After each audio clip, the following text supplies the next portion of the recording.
ได้การเสียงพอกตะกอนหลังจากนั้นเอาได้จัก100 ล้านนะสร้างถนนหนทางน้ำยาทานเกิน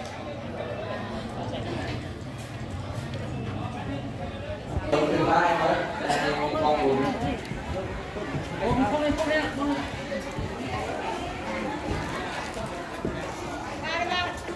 เรานี้นะรอฟ้อง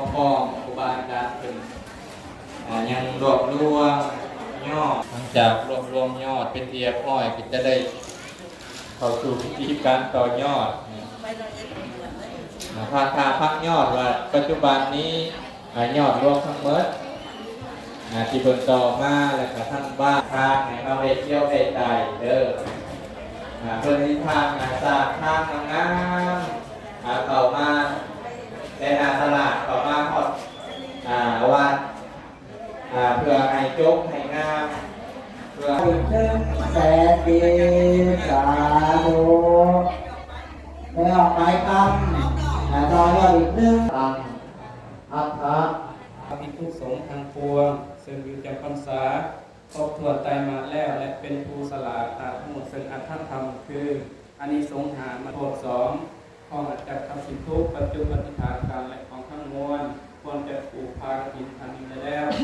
ขอพระสงฆ์ทั้งปวงจงยินยอมข้อเพียงกันอนุญาตและสมมติให้แก่พระภิกษุสงฆ์นั้นเถิดดีแล้วยังสมควรแก่ยังทำสมจิตเพียงเกี่ยวปัญญาผู้อยู่ในอาวาสนี้เพราะท่านเป็นผู้มีพรรษาแก่และเสื่อมอัตถธรรมคืออานิสงส์หามัจจิกา8ปริบท2เพราะอันจะทำภิกษุปัจจุอธิษฐานการและความทั้งมวลควรจะผูกขาดกฐินท่านนี้ได้เลยถ้าว่าพระภิกษุสงฆ์องค์ใดบ่เห็นสมควรแล้วจงกล่าวทักท้วงขึ้นในท่ามกลางสงฆ์อย่าได้เกรงใจเลยถ้าเห็นสมควรแล้วจงใส่เสียงสาธุการขึ้นให้พร้อมกันในการละบัดนี้เถิดสาธุสาธุอนุโมทามิตุลาสัพพุริสาทั้งหลายเอวเมสุตาตังภาปิกังนาอาทานาอาวัจจานังวัจจานังคัมภิตวะเอวเมสุตัวนี้หากเป็นคำสอนแห่งมหาอานันทเถระเจ้าอันมีมือถือขันตาลบัตอันปาจิตวิลาสินาเนื้ออาสนาธรรมาอันนาเป็นประดับประดาดีแล้วเจ้าพวกเขาซึ่งมหา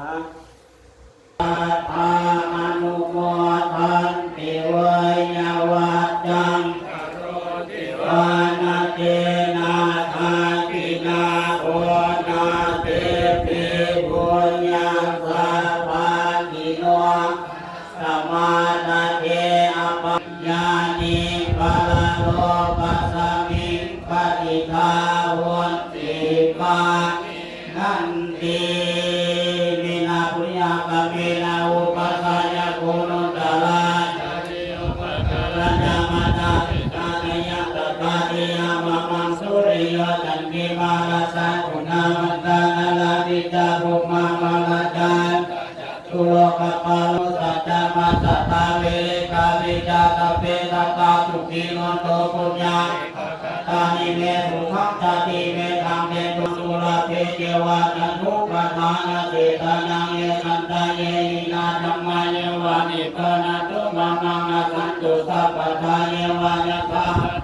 เทภเววโสติตังสติปัญญาสันนิโกริยาปินามาลาภันตุโลกาสักขาตุญาวิเยตุเนโคตังโมนาโตวารุตตโมนาโตปฏินาโตโตจะสังโมนาโตตารมะมังเกตุธัมมานุภาเรนะ